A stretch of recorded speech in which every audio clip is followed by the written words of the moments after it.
Clase 7, Introducción a la Hermenéutica. Vamos a continuar con este tema de la ciencia de la hermenéutica. En la clase anterior habíamos comentado que durante la fase de la Reforma, en este movimiento que se inicia por medio de Martín Lutero, se desarrollan las conocidas como 5 solas: sola scriptura, sola fide, sola gratia, solus Christus y soli Deo gloria. Y de estas solas, la primera, sola escritura, es la que tiene mayor relación con la ciencia de la hermenéutica. Habíamos manifestado que se llega a un momento en el que se cree que es la Biblia la máxima autoridad, se declara que la Biblia es la máxima autoridad y nace entonces esta sola de la sola escritura. Entonces, tenemos a través de esto, de este movimiento de la Reforma, que la interpretación privada de la Biblia queda resguardada bajo principios básicos de interpretación. Y esto debe ser hasta nuestros días. Nunca los reformadores, en otras clases lo hemos explicado, nunca los reformadores pretendieron hacer una interpretación sin responsabilidad negligente o peligrosa de la Biblia, sino que siempre tenía que quedar bajo principios estrictos de interpretación. Y estos principios de interpretación, principios básicos de interpretación que comenzamos a analizar desde la clase pasada, vimos la analogía de la fe, también mencionamos la interpretación literal, hablamos también del análisis de género y mencionamos también el método gramático histórico y la paternidad literaria y fechado. En clase anterior, nosotros alcanzamos a analizar la analogía de la fe, lo cual significa que la Biblia no debe contradecir ninguna parte de la Biblia, debe estar cualquier aspecto, cualquier interpretación de la Biblia debe estar en conformidad con todo el volumen de la Biblia. Vimos también la interpretación literal, que se debe de sustraer la litera, las letras, y esto entonces nos lleva a la obligación de conocer las letras. Y decíamos que en la Biblia un verbo no deja de ser verbo, una pregunta no deja de ser una pregunta, un sustantivo no deja de ser un sustantivo, etcétera, etcétera. Entonces se veía la necesidad de conocer gramática y después veíamos el análisis de género. Entender primero la letra y después entender la estructura, la forma en que se están estructurando las letras, y veíamos algunos tipos de géneros para su ilustración. Entonces, esto nos lleva a conocer gramática, después a conocer formas o figuras literarias para poder entender. Queda entonces enfatizado que la interpretación bíblica se encuentra, sí, en el sentido literal de la escritura, y este sentido literal se tiene por medio de formas y figuras literarias. Habíamos también mencionado en clases pasadas acerca de 3 escuelas o 3 métodos de hermenéutica. Habíamos mencionado la protestante ortodoxo clásico, la religioso histórico y el pensamiento existencial. Y bajo este análisis que hicimos de estas escuelas y de estos principios básicos de interpretación, podemos resumir que la interpretación bíblica nos viene no tan solamente por medio de formas y figuras literarias, como lo establecen la analogía de la fe, la interpretación literal y el análisis de género, sino que además se da a través de formas literarias que nos vienen a través, como lo mencioné hace unos momentos, de construcciones gramaticales y contextos históricos. Entonces, conocer la escritura demanda conocer gramática. Conocer la escritura demanda conocer gramática, incluso gramática hebrea y gramática griega. Si usted quiere ser un estudioso serio de la palabra de Dios, tiene que estudiar la litera de la Biblia, las letras de la Biblia, pero debe de tener ya como presupuestos anticipados, debe conocer gramática. Debe de conocer gramática hebrea, debe conocer gramática griega, para poder profundizar en los sentidos o en las interpretaciones que la Biblia nos está presentando. Voy a poner un ejemplo para que usted vea cómo, conociendo gramática, en este caso gramática griega, podemos nosotros dar respuesta a algunos ataques que se dan a verdades bíblicas. Por ejemplo, Juan capítulo 1, versículo 1, establece que en el principio era el verbo y el verbo era con Dios y el verbo era Dios. Vamos a tomar esta afirmación que está haciendo el apóstol Juan, diciendo que el verbo era Dios, que Jesús era Dios. Sin embargo, existen grupos que atentan contra la divinidad de Jesús y asumen y argumentan que Jesús no es Dios. Ahora, dentro de los argumentos que presentan estos grupos, estas personas, estas sectas, se sustentan precisamente, y escuche con atención, con la gramática griega, en este caso, para poder sustentar esta verdad de que Jesús no es Dios. Y lo hacen, por ejemplo, de esta forma. Dice el texto, el verbo era Dios. Y en su original griego, la construcción, la forma que tiene este texto es que cuando se menciona la palabra Dios se utiliza el término griego theos. El verbo era theos. Y dentro de la gramática encontramos que theos es un término plural. Es decir, que cuando se habla dentro de la gramática griega de theos, se habla de dioses o de divinidades. Entonces, esto quiere decir que el apóstol Juan, cuando dice que el verbo era Dios, él está asumiendo que Jesús era un Dios más. Este es el sentido que ellos toman. ¿Por qué? Y lo fortalecen y dicen lo siguiente: cuando theos se quiere, este término theos se quiere convertir de su aspecto plural, el cual es de entrada, es de esta forma, es un término plural, equivale a dioses, a divinidades, etc. Pero cuando theos se utiliza o se quiere utilizar de manera singular, de manera individual y sobre todo refiriéndose al Dios verdadero, entonces la construcción griega debe anteponerse la partícula ho, la partícula o, y sería entonces o theos, y esto estaría hablando del Dios verdadero. Entonces, el argumento que ellos presentan es que dicen que Juan está utilizando desde el original griego, cuando él dice el verbo era Dios, Juan está utilizando el verbo era theos, y no Juan utiliza el verbo era el o theos. Entonces, de esta forma se asume que Jesús no es Dios, sino que Jesús es sencillamente una divinidad más, un Dios más, porque así está construido gramaticalmente. Y se dice que gramaticalmente entonces la construcción apoya esta verdad. Y es algo que no se puede negar. La construcción gramatical es prueba de que Jesús no es Dios, por cuanto en su original el verbo era theos. Se está hablando en un sentido plural, que Jesús es sencillamente un Dios más, y esto lo sustenta la misma estructura griega, la misma composición gramatical griega desde su original. Entonces, ante esto, ¿qué es lo que nosotros podemos decir? ¿Qué es lo que nosotros podemos comentar al respecto?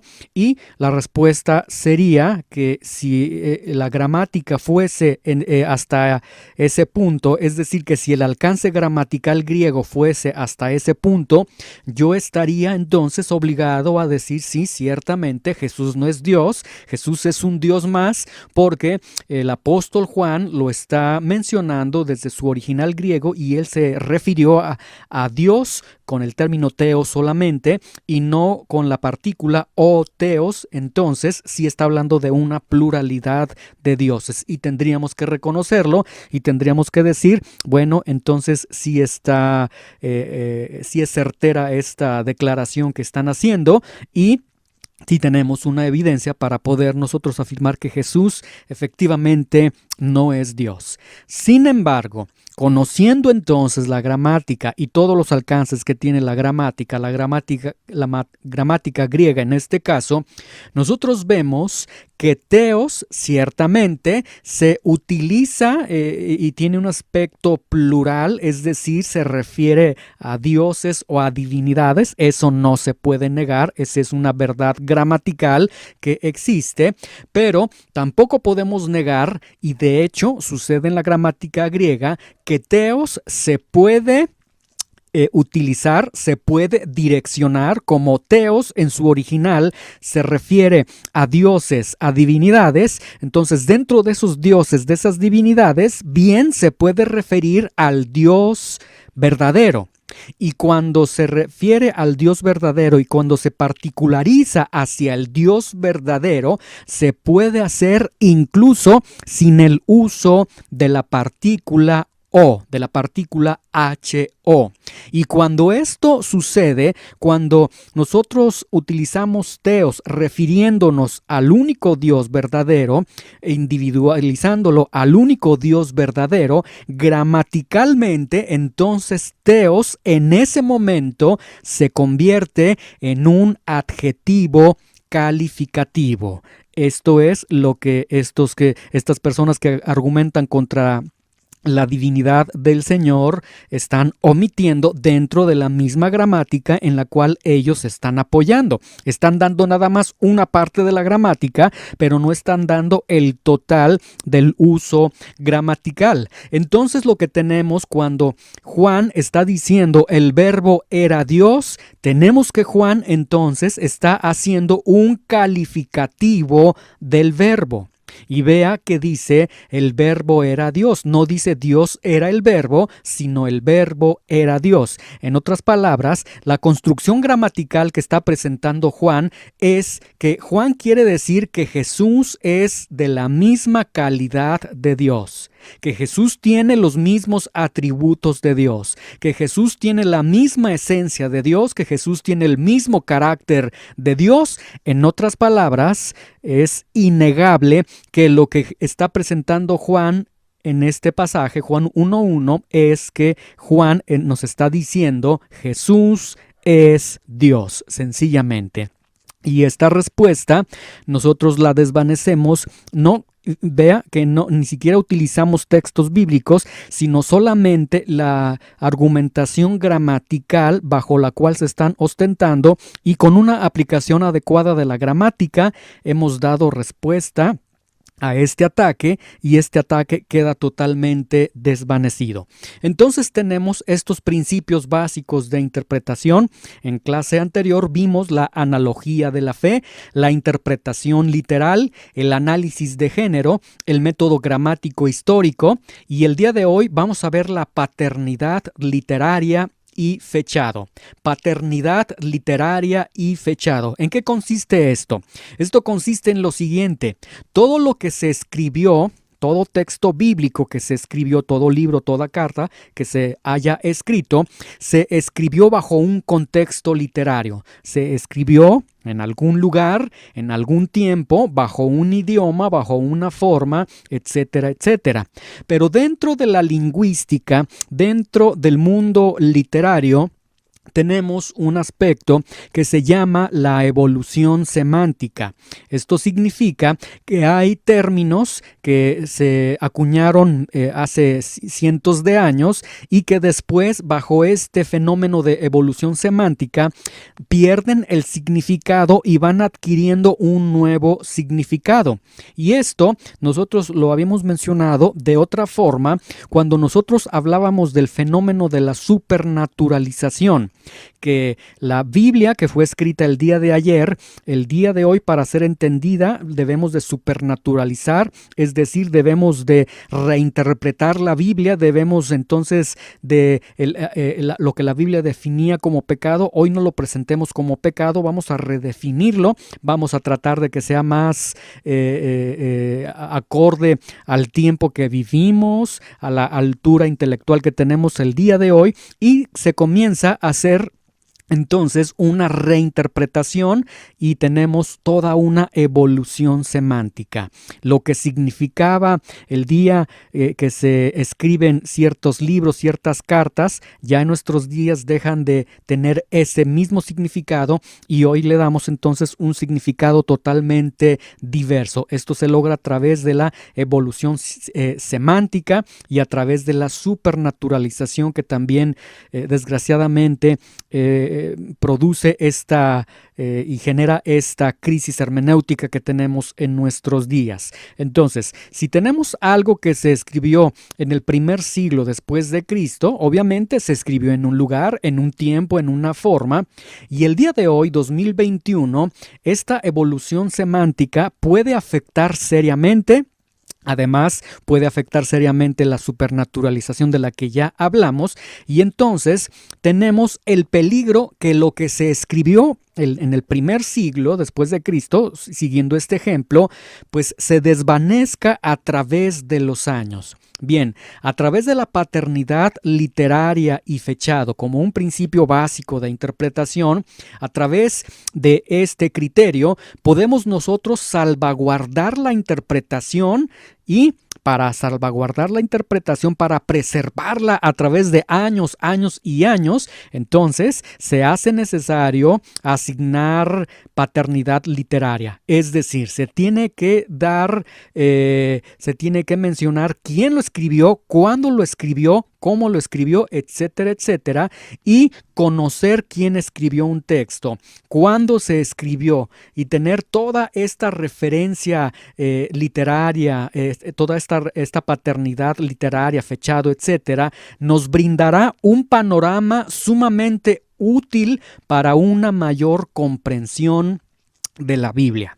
En la clase anterior hacíamos la pregunta, ¿Jonás fue tragado por un gran pez o una ballena realmente?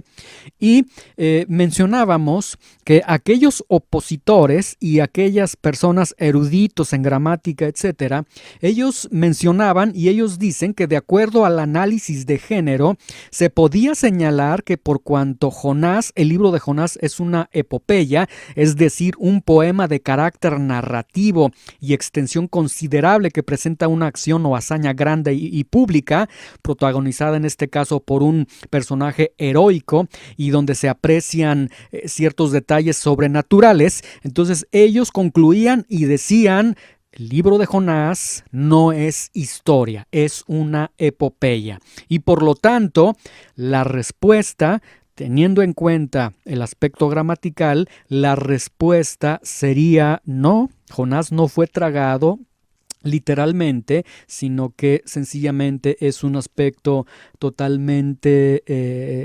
simbólico, es algo que no sucedió y el sustento que nosotros tendríamos sería totalmente gramatical. Sin embargo, si nosotros filtramos esta pregunta, ¿Jonás fue tragado por un gran pez o ballena realmente? Y si nosotros nos vamos, por ejemplo, por la analogía de la fe, nosotros vemos que bajo este criterio, analogía de la fe, que ningún pasaje debe contradecir ninguna parte de la totalidad de la Biblia, nosotros encontramos que el libro de Jonás, que la escritura no contradice el libro de Jonás, que no contradice ese suceso de que fue tragado, más bien lo contrario, lo robustece.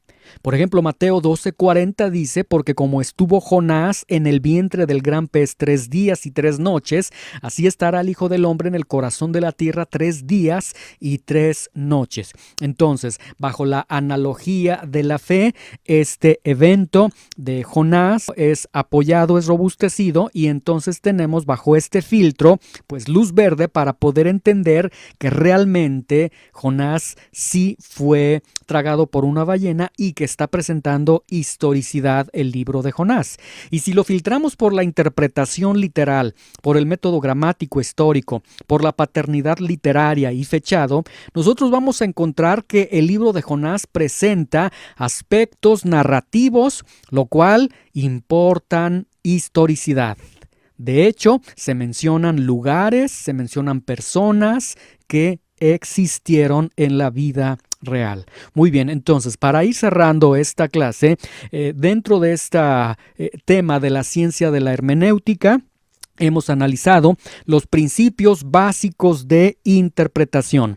Estos principios básicos de interpretación, como ya lo hemos señalado, son principios que van a resguardar la debida interpretación de la Escritura y como se origina, como se desprende de la Reforma, también estos principios básicos de interpretación nos van a lanzar a cada uno de nosotros grandes responsabilidades para ser estudiantes, para ser estudiosos de la Biblia, ser conocedores de las letras, ser conocedores de la gramática, conocer paternidad de quién hace el libro, de las fechas, etcétera. Es decir, estos principios básicos de interpretación, el mensaje que tienen es que necesitamos necesitamos tener conocimientos previos antes de arribar a la lectura y al estudio de la Biblia. Y vimos entonces dentro de estos principios básicos de interpretación la analogía de la fe. Es decir, la Escritura interpreta a la Escritura, ningún texto debe contradecir a otro texto de la Escritura. Vimos también la interpretación literal, es decir, la Biblia debe ser escudriñada como literatura. Recuerde ello, la Biblia no debe ser interpretado como un libro místico. Algunos tienen por costumbre decir, bueno, vamos a ver qué es lo que Dios me habla el día de hoy. Señor, háblame el día de hoy. Abren su Biblia y donde encuentran algún texto dicen, esto es lo que Dios me está diciendo a mí. Esa es una costumbre totalmente negligente, totalmente irresponsable y es incluso hacer uso de un aspecto muy similar a la magia o a hechicería con el libro sagrado de la Biblia. Nosotros debemos de ser estudiantes serios de la Biblia. Jesús dijo, escudriñen las Escrituras. No hay ni un solo pasaje a lo largo de toda la Biblia que apoye este tipo de prácticas que pueden ser prácticas totalmente antibíblicas. ¿Quieres que Dios te hable? Lee tu Biblia y léela de manera sistemática. La interpretación de la Biblia entonces nos dice que la Biblia debe ser escudriñada como literatura, que debemos prestar atención a sus literas, a sus palabras, a la elección de palabras, a los géneros literarios, a la composición que tiene de manera literaria aquellos aspectos que nosotros queremos interpretar. Vimos también el análisis de género. Esto significa que la Biblia debe ser analizada según su género. Debemos para ello entonces conocer y distinguir los géneros literarios.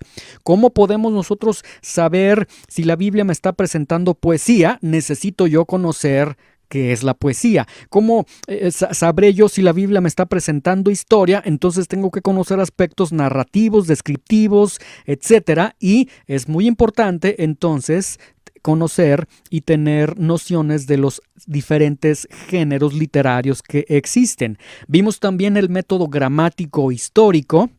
Y veíamos en este punto la importancia de las construcciones gramaticales, la importancia de los contextos históricos y veíamos que desde el tiempos de la Reforma este ha sido el método seguro y tradicional y hasta nuestros días sigue siendo un método seguro, un método que además de ser tradicional, por tradicional no le resta ninguna seguridad, ninguna fiabilidad. Si usted utiliza el método gramático histórico para leer su Biblia, estará haciendo algo le traerá mucha luz a su corazón, a su cabeza, para poder entender entonces lo que la Biblia quiere decir, lo que Dios quiere hablarle a través de la Biblia.